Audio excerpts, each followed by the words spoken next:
வணக்கம் மக்களே, சற்று முன் வெளியான முக்கியமான அறிவிப்பு. மத்திய மற்றும் மாநில அரசுகள் வழங்கக்கூடிய அனைத்து நலத்திட்ட உதவிகளும் ரேஷன் அட்டையை முதன்மை ஆவணமாக கொண்டுதான் மக்களுக்கு கொடுத்துட்டு வராங்க. அப்படி முக்கியத்துவம் வாய்ந்த ரேஷன் அட்டையை புதிதாக பெறுவதற்கும் பெயர் நீக்கம் செய்வது, பெயரை சேர்த்தல், முகவரி மாற்றம், மொபைல் எண் மாற்றம் போன்ற மாற்றங்களை எல்லாம் இனி அடிக்கடி செய்ய முடியாது.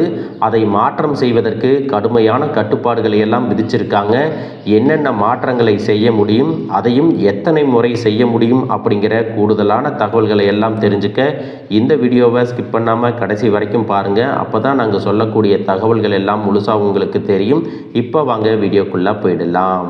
மக்களே, தமிழகத்தில் ரேஷன் அட்டை என்பது குடும்ப உறுப்பினர்களின் அடையாள அட்டையாகவும் அரசு வழங்கும் மானிய விலை உணவுப் பொருட்களை பெறுவதற்கான அட்டையாகவும் செயல்படுகிறது. அந்த வகையில் பார்த்தீங்கன்னா தமிழ்நாட்டை பொறுத்தவரை முதியோர் ஓய்வூதியம் முதல் அனைத்து நலத்திட்டங்களுக்கும் ரேஷன் கார்டுகளை அடிப்படையாக வச்சே கொடுத்துட்ருக்குறாங்க. குறிப்பாக பார்த்தீங்கன்னா கலைஞர் மகளிர் உரிமை தொகை திட்டத்தின் மூலமாக 1000 ரூபாய் பெறுவதற்கு இந்த ரேஷன் கார்டு தான் முக்கியமான அடிப்படை ஆவணமாக இருக்கிறது.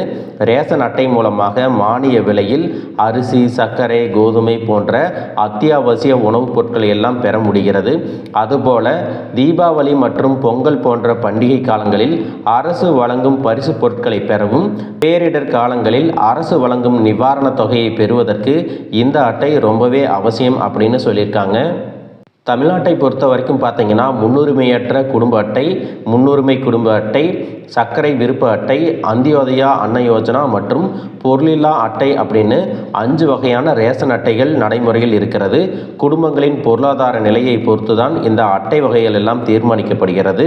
தற்போது பார்த்தீங்கன்னா புதிய ரேஷன் அட்டைக்கு விண்ணப்பிப்பது, பெயரை சேர்ப்பது அல்லது நீக்குவது, முகவரியை மாற்றுவது போன்ற பல சேவைகளை எல்லாம் ஆன்லைனில் விண்ணப்பிக்கலாம் அப்படின்னு சொல்லியிருக்காங்க. அதற்காக இணையதள முகவரியும் கொடுத்துருக்காங்க. அந்த இணையதள முகவரியை உங்களுக்கு ஸ்க்ரீனில் கொடுத்துருக்கேன். www.tnpds.gov.in அப்படிங்கிற வெப்சைட்டுக்கு போயிட்டு புதிய குடும்ப அட்டைக்கு விண்ணப்பிக்க என்ற ஆப்ஷனை தேர்வு செஞ்சு உங்களுடைய பெயர், குடும்ப உறுப்பினர்கள் விவரம், மொபைல் எண், ஆதார் எண், மின்கட்டண ரசீது உள்ளிட்ட ஆவணங்களை எல்லாம் நீங்கள் சமர்ப்பிச்சிங்கன்னா இறுதியாக உங்களுக்கு விண்ணப்ப நிலை குறித்து அறிந்து கொள்ள ஒரு ஒப்புகை சீட்டு கொடுக்கப்படும். அதனை வைத்து நீங்கள் ரேஷன் கார்டு விண்ணப்பத்தின் நிலையை ஆன்லைன் மூலமாகவே தெரிஞ்சுக்கலாம். இந்த நிலையில் பார்த்தீங்கன்னா தமிழகத்தில் இருக்கக்கூடிய அனைத்து ரேஷன் அட்டைதாரர்களுக்கும் முக்கியமான கட்டுப்பாடுகளை எல்லாம் தமிழக அரசு திட்டமிட்டிருக்காங்க. அது என்ன அப்படின்னு பார்த்தீங்கன்னா, மிக முக்கியத்துவம் வாய்ந்த அரசு ஆவணமாக இருக்கக்கூடிய ரேஷன் கார்டில் இனி அடிக்கடி திருத்தம் செய்ய முடியாது.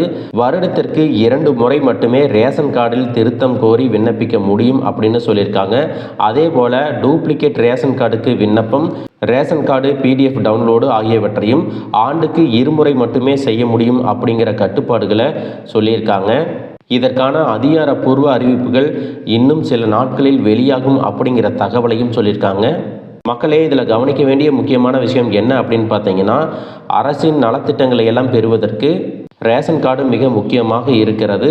ரேஷன் கார்டில் இருக்கும் தகவல்களை எல்லாம் வைத்து தான் இந்த நலத்திட்ட உதவிகளை எல்லாம் கொடுக்குறாங்க. அப்படிங்கும்போது அதில் இருக்கக்கூடிய தகவல்கள் எல்லாம் சரியானவையாகவும் உண்மையானவையாகவும் இருக்க வேண்டும். அதனால் மக்கள் அடிக்கடி திருத்தம் செய்யக்கூடாது அப்படிங்கிறதுக்காக இந்த 2 முறை மட்டும் மாற்றம் செஞ்சுக்கக்கூடிய ஆப்ஷனை கொடுத்துருக்காங்க. மக்களே, உங்களுடைய ரேஷன் அட்டையில் ஏதாவது பிழைகள் இருந்துச்சுன்னா ஒவ்வொன்றுக்கும் தனித்தனியாக போய் நீங்கள் மாற்றம் செய்கிறதுக்கு பதிலாக ஒரே முறையில் 2-3 மாற்றங்களை நீங்கள் செஞ்சுக்கலாம். மக்களே, இந்த வீடியோ உங்களுக்கு ரொம்பவே பயனுள்ளதாக இருந்திருக்கும் அப்படின்னு நினைக்கிறேன். இது போன்ற அரசு அறிவிக்கிற அனைத்து உண்மை அப்டேட்களையும் தெரிஞ்சுக்க நம்ம சேனலை சப்ஸ்கிரைப் பண்ணுங்கள். வீடியோ பிடிச்சிருந்தா ஒரு லைக் பட்டனையும் தட்டி விட்டுருங்க. தேங்க்யூ ஃபார் வாட்சிங்.